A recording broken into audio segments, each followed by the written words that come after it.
Hi, I'm Brian Cato, author of Candidate Spectrum, and I wanted to make a video to talk a little bit about why I decided to write Candidate Spectrum. I was walking to work one day early in 2016, and it was becoming apparent that Trump was going to win the Republican nomination.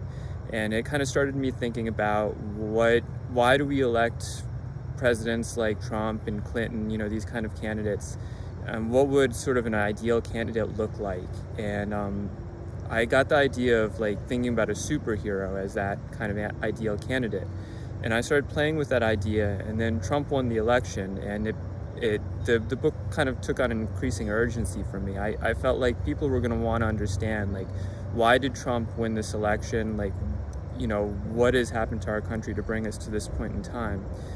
And so I started exploring the idea of spectrum and a superhero running for president, and why Spectrum, might have some ideal qualities, but he might not really be the type of president that people want to see, the type of candidate that people would want.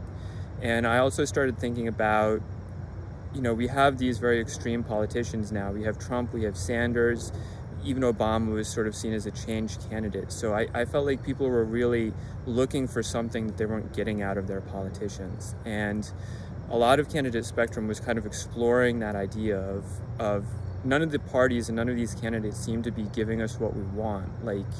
If Spectrum was really interested in helping the country, what kind of things would he be thinking about? What would he think would help? And it was really interesting exploring those ideas while I was writing Candidate Spectrum.